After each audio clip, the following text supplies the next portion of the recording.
Questions. Rich Dewhurst. First, if I was to recommend Jolly to a friend, which one song would you recommend I send them? One song. I would start out something simple like Firewell or The Pattern. Second is Anadale. your first name, last name, neither FBI code name. No, it's none of those. It's just a name I decided to go with, and it sort of stuck. So now that's what it is.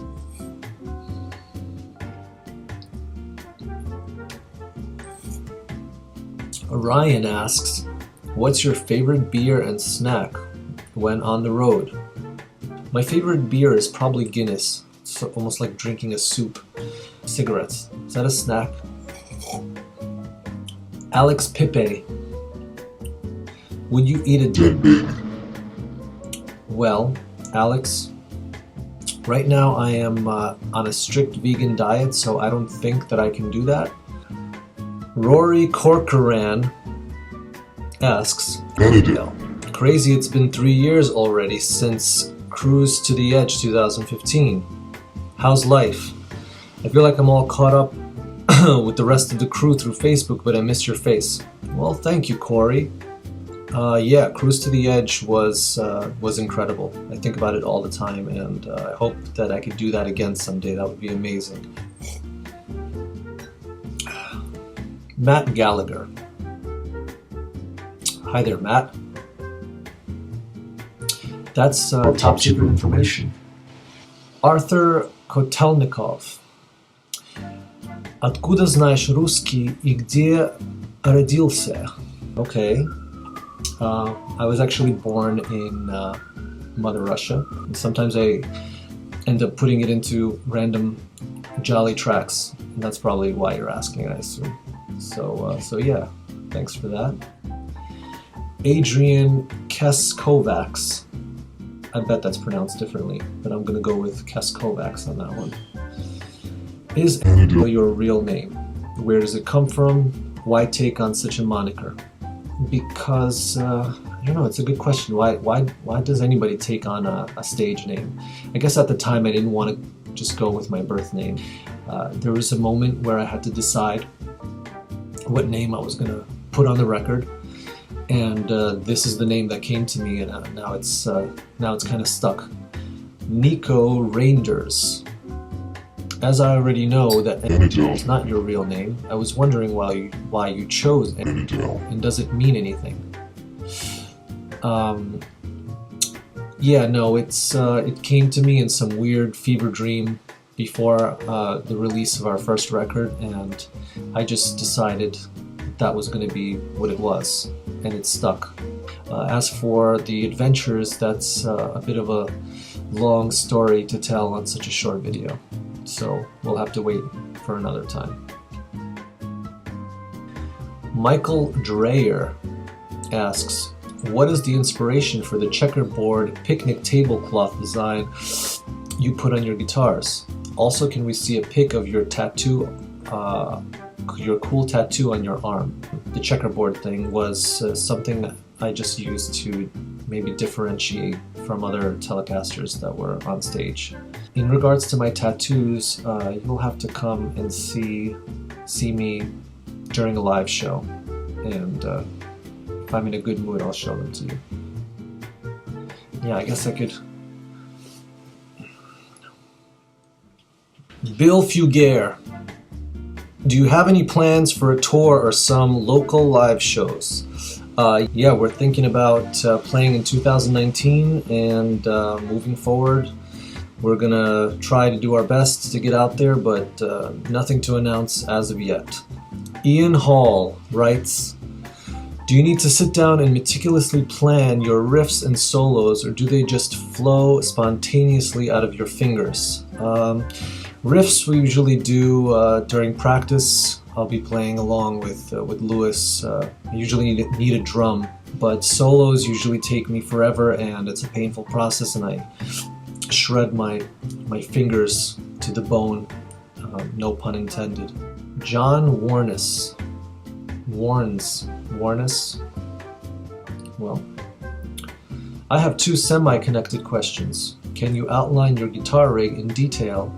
Secondly, do you specifically design the incongruity of playing such huge breakdowns on less heavy guitars, for instance a Telecaster, or was it an accident? Well, my guitar rig is an ever fluctuating thing, it changes all the time. For me, gear is not something I'm personally obsessed with. I usually just find something that works and use that for a while. As for playing riffs with a Telecaster, I think it just came from a sense of irony or something. First of all, I like the way Telecasters look. They're not all metal looking and they don't have sharp edges and stuff, so kind of like the classy look of a Telecaster. And I don't like heavy metal guitars. Mitchell Concha writes, how many guitars do you own and what's your favorite one? What's the main piece of gear that make the most of your tone? Well, I have about 2 or 3 guitars maybe. My favorite guitar is probably the white Telecaster that I use on every tour. Kendall Holt. Are you Banksy? Well, Vincent Brancato. Will you please come to my house and teach me how to play your favorite jolly riffs? I'll make tacos. Well, Vincent, even though I'm too lazy to look up where you're actually from right now, if I'm ever in town, maybe we can set something up. Jonathan Austin. Please come to the UK at some point. Maybe you could do a co-headlining mini tour with Amplifier or something. Their audience would dig you. Thank you, Jonathan. We've been to the UK a few times already, and every time it's unbelievable. We love it. So I imagine as soon as we start touring again, we're gonna be right back there, which I can't wait for personally. The Potator. Who's your biggest inspiration when it comes to vocals? Who's your favorite vocalist?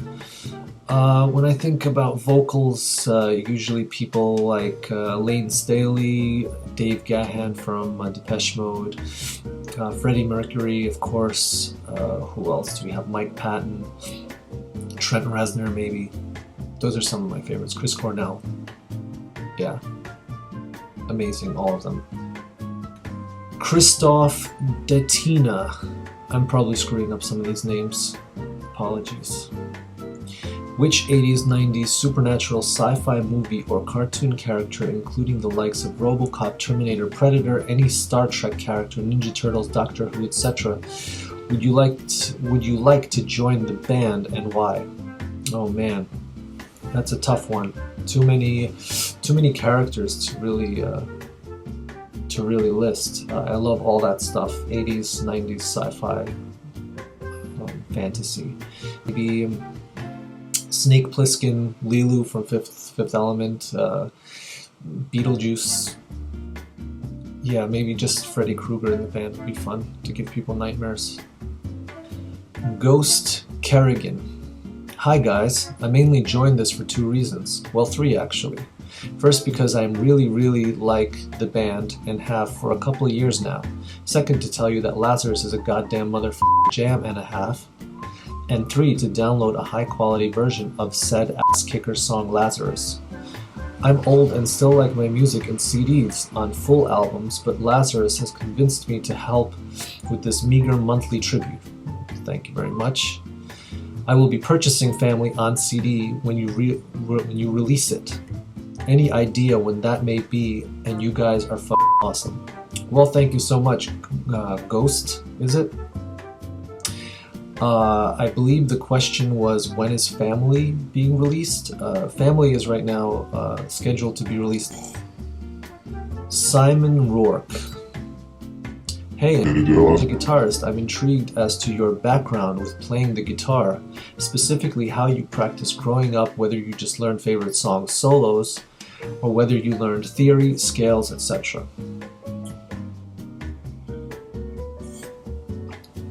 Well, as a kid I started probably learning Metallica riffs, Black Sabbath, Marilyn Manson riffs, those kinds of bands, grunge rock, Nirvana, all that. I played lots of riffs.